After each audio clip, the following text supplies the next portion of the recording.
Cette semaine, à l'Univers des pros, nous vous présentons les formations en électricité, comptabilité et assistance à la personne en résidence privée pour aînés.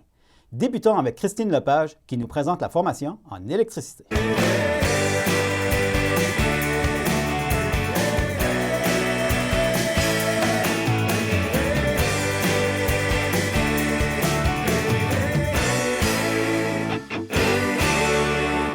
Dans cette capsule, nous allons vous parler du programme d'électricité. Alors, il s'agit d'une formation qui est dispensée sur 2 ans et qui totalise 1800 heures de formation.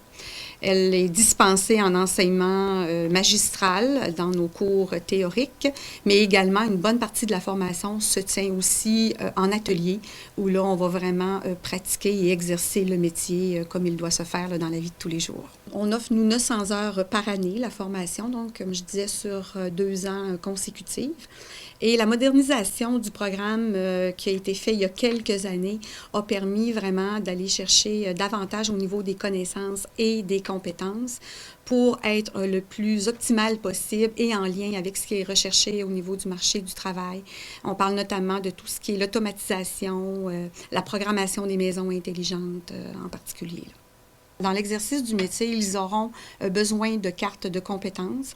Alors, nous leur offrons la possibilité de ces cartes de compétences-là chez nous, notamment celles sur la santé-sécurité sur les chantiers de construction, l'utilisation de nacelles et de plateformes élévatrices, qui est très en lien là, avec l'exercice de leur profession. Dans le programme d'électricité, il n'y a pas de stage proprement dit. Alors, à chaque année, nous avons d'excellents partenaires avec les entreprises. Alors, on a la visite de plusieurs entrepreneurs qui viennent témoigner du métier, de l'exercice du métier à nos élèves. Et on organise également à chaque année des visites de chantier et des visites aussi d'entreprises à l'extérieur pour que nos élèves puissent voir comment s'exerce ce métier-là concrètement. Dans les salles de cours, on essaie, je vous dirais, d'être le plus près possible de la réalité du marché du travail. Donc, il y a beaucoup de travail d'équipe. On sait que c'est une des compétences qui est très sollicitée pour le travail comme électricien. Donc, et on marie à l'intérieur d'une même journée ou d'un même avant-midi de cours l'atelier pratique et la théorie. Donc, on tente le plus possible d'amener nos élèves à acquérir les connaissances, mais tout de suite passer en atelier pour aller faire le transfert avec la pratique du métier. Donc, notre centre est organisé pour permettre à nos élèves de chevaucher pratique et théorie dans une même journée de formation. On va voir les circuits électroniques, on va voir, j'ai parlé tout à l'heure des automates programmables, de toute la programmation des maisons intelligentes, alors comment programmer les allumages de nos téléviseurs, de nos lumières. Il y a également pour toutes les entreprises les régulateurs de vitesse pour les chaînes de production, donc c'est très diversifié comme formation sur 1800 heures, alors vous comprendrez qu'on couvre un éventail autant de l'électricité de la construction, de l'électricité d'entretien, donc c'est très large. Le programme s'adresse à tout élève qui a 16 ans et plus, qui désire faire carrière dans un métier palpitant et très en demande. Ça peut être des gens qui sont sur le marché du travail, qui veulent se réorienter, ou encore des gens qui sont des écoles secondaires, qui sont à la recherche d'une profession et qui sont en continuité de formation. Alors, je vous dirais à toute personne qui désire œuvrer dans un domaine qui est en grande demande et où la modernisation de ce programme-là offre davantage d'emplois très diversifiés. Alors, je dirais à tous ces gens-là, bienvenue chez nous. Alors, nous nous démarquons bien évidemment par l'expertise de nos enseignants. Ce sont des gens qui sont toujours en lien avec l'exercice du métier, donc constamment à la recherche de tout ce qui est nouveauté, autant au niveau des équipements que des matériaux à utiliser. Alors, c'est une grande force de notre formation. Et également un partenariat avec la Commission de la construction du Québec pour mettre en lien tous nos élèves lorsqu'ils sont finissants chez nous et avec bon nombre d'entreprises alors qui viennent chercher des élèves pour occuper des emplois. Alors, on sait qu'on a une formation de qualité. On a des élèves et des finissants qui sont très recherchés pour la main-d'œuvre actuelle de nos entreprises. Si tu aimes le travail d'équipe, tu aimes le travail diversifié dans différents secteurs d'activité, le programme d'électricité est pour toi.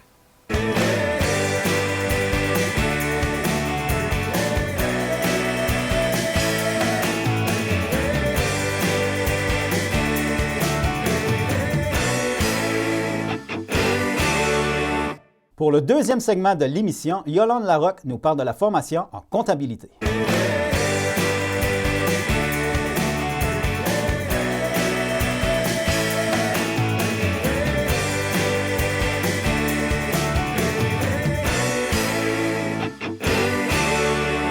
Le programme du DEP en comptabilité est d'une durée de 1350 heures, donc l'équivalent d'un an et demi de formation. C'est un diplôme qui est délivré par le ministère de l'Éducation. Un élève apprend la tenue de livre manuelle, la tenue de livre informatique.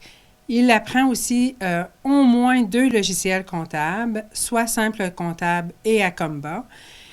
Apprend aussi à calculer, préparer, traiter des pièces justificatives de différentes entreprises, gère l'encaisse, produit des payes, détermine le coût d'un bien et d'un service, effectue des tâches de fin de période, donc de fin de mois, de fin d'année, produit des déclarations de revenus et implante aussi un système comptable. Nous offrons la formation de façon individualisée, donc chaque élève travaille dans sa compétence à son rythme. Dans la formation du DEP en comptabilité, quelques compétences sont offertes de façon magistrale, donc à l'enseignement traditionnel. Et de plus, nous offrons la formation à distance, c'est-à-dire une personne pourrait poursuivre le DEP en comptabilité à partir de la maison. Et le service est le même que pour un élève en classe. Donc, nous offrons à toutes les personnes une entrée et sortie variable, c'est-à-dire une personne peut s'inscrire tout le long de l'année pour intégrer la formation du DEP en comptabilité. Le programme aussi offre des stages de formation à la fin du diplôme de 4 semaines. Un élève peut intégrer les tâches d'une commis comptable pour une durée de 4 semaines. L'élève, très souvent, obtient un emploi chez ce même employeur. Et je vous dirais qu'à la commission scolaire René Lévesque, les enseignants sont dévoués pour leurs élèves, pour la réussite des élèves. Tous les enseignants du DEP en comptabilité ont de l'expérience de travail comme commis comptable, donc sont capables d'enseigner en faisant le lien avec les exigences du marché de l'emploi. Les conditions d'admission pour s'inscrire au DEP en comptabilité, l'élève doit avoir 16 ans au 30 septembre de l'année en cours et avoir un secondaire 4. Les besoins sont grands chez les employeurs. C'est une profession que l'on retrouve un peu partout dans tous les domaines d'activité en Gaspésie. Si on pense aux bureaux de comptables, aux concessionnaires, aux ministères, aux organismes, aux petites et moyennes entreprises, partout nous avons besoin d'une personne, d'un commis comptable pour effectuer la tenue de livre. Les enseignants du DEP en comptabilité ont tous une expérience comme commis comptable sur le marché du travail. Et ils connaissent tous les exigences aussi des employeurs. Nous sommes en lien direct avec les employeurs. Très souvent, les employeurs appellent dans les centres de formation professionnelle pour des références. Donc, nous sommes là pour la réussite des élèves, pour enseigner les compétences, la théorie du métier de commis comptable. Si tu aimes le domaine administratif et la tenue de livre, le programme du DEP en comptabilité est vraiment là pour toi. Consulte le site internet universdespros.ca de la commission scolaire René Lévesque.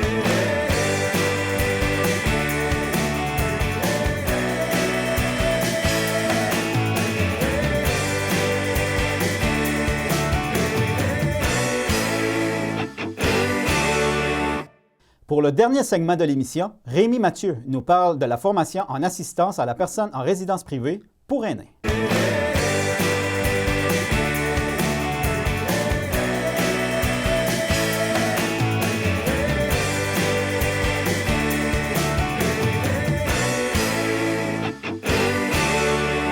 Aujourd'hui, je suis là pour vous parler d'une nouvelle formation qui s'appelle Assistance à la personne en résidence privée pour aînés. C'est une formule d'attestation d'études professionnelles. Et ce qui la caractérise, ce qui est vraiment intéressant, c'est une formation qui est vraiment de courte durée. On parle ici de 180 heures, qui peut être offerte de soir ou de jour. Et donc, dans un délai très, très court, les gens ont accès directement au marché du travail. En quoi ça consiste exactement? C'est vraiment pour former des personnes qui vont travailler en résidence privée pour les gens qui sont en perte d'autonomie, donc des gens semi-autonomes, pour des gens qui travaillent travaillent dans le domaine de la santé, mais spécifiquement dans des résidences privées pour aînés. Donc, ils ont besoin d'assistance dans leurs déplacements, dans leurs activités quotidiennes. Ces gens-là sont là pour les aider, les écouter, les supporter. Ce qui est intéressant du programme d'assistance à la personne en résidence privée pour aînés, c'est qu'à l'intérieur du programme, il va y avoir différentes notions qui vont être vues. Donc, la prévention des infections et de la contamination, tout ce qui est principe de déplacement des bénéficiaires.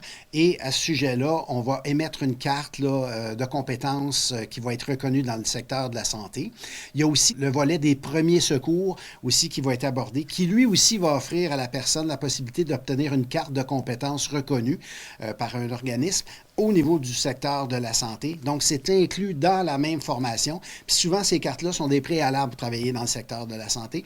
Donc, notre étudiant va sortir avec une formation complète ainsi que les cartes de compétences nécessaires pour pratiquer le métier. Comme la majorité de nos programmes, c'est certain qu'il y a une partie qui est théorique. Hein, on n'a pas le choix, on n'y échappera pas. Il y a du savoir à transférer. Mais encore une fois, ce qui caractérise la formation professionnelle, puis c'est vraiment intéressant pour les gens, puis souvent ça nous est mentionné, c'est qu'on va passer dans des étapes pratiques. Alors, dans le domaine de la santé, on sait qu'on va avoir à être en relation avec des gens. On va aller au laboratoire, on a des mannequins, il va y avoir des simulations qui vont être faites avec de vraies personnes aussi. On a tous les équipements. Il faut savoir qu'à l'Envol, on a un bel établissement qui est ultra moderne au niveau des installations dans le domaine de la santé, parce qu'il y a plusieurs formations qu'on offre dans le domaine de la santé. Et ces installations-là sont bénéfiques là, pour cette formation-là. Bonjour, c'est Bertrand, étudiante préposée aux bénéficiaires. Je suis venue vous donner votre bain de ce matin. Dans le laboratoire comme tel, on a des équipements de levage de personnes, on a des baignoires. Il y a tout le matériel médical aussi qui entoure le fait de donner des soins à une personne qui sont utilisés, les civières, les fauteuils roulants. Tout ça, c'est disponible à l'école. Ça s'adresse autant aux garçons qu'aux filles. Ça prend quelqu'un qui a vraiment du dévouement, donc quelqu'un qui a à cœur d'aider son prochain. Donc, c'est une particularité très importante pour être heureux dans ce métier-là. Et Dieu sait qu'il y a du travail et qu'il y a de l'embauche. Là. Après avoir fait plusieurs réunions avec des gens qui sont impliqués dans ce secteur-là, il y a une forte demande là, actuellement pour ce programme-là, qui, je le répète, c'est une nouvelle formation qui a été développée par le ministère de l'Éducation en priorité, puisqu'il y a un besoin criant de main-d'œuvre à ce niveau-là. Au niveau des compétences, je peux peut-être les résumer. Là, on va bien orienter la personne à savoir si elle est à la bonne place, au bon endroit pour sa formation. Ça, c'est la première des choses. Ensuite de ça, on va regarder les premiers secours. On va avoir les principes de déplacement des bénéficiaires qui vont être vus. La prévention des infections et de la contamination. Ça, c'est très, très, très important dans le milieu. On va aussi avoir un volet pour le travail avec des personnes qui peuvent avoir des déficits cognitifs ou des problèmes de santé mentale. Donc, comment communiquer, comment entrer en relation avec ces gens-là pour établir un lien de confiance et pour arriver à en prendre soin adéquatement. En ce qui concerne cette formation-là, les préalables, bien, si vous êtes titulaire d'un diplôme d'études secondaires, il n'y a pas de problème. Sinon, bien, on exige un secondaire 3 en anglais, français, mathématiques ou la possibilité d'avoir réussi un test général de développement. S'il y a des gens que ça intéresse, je vous invite à consulter le site internet universdespros.ca et de sélectionner le centre de formation professionnelle L'Envol pour avoir accès à tous nos programmes d'études ainsi que la manière, si vous voulez, de vous inscrire. Si vous êtes une personne avec une bonne écoute et qui aimez la relation d'aide avec les autres personnes, alors la formation en assistance à la personne en résidence privée pour aînés est faite pour toi.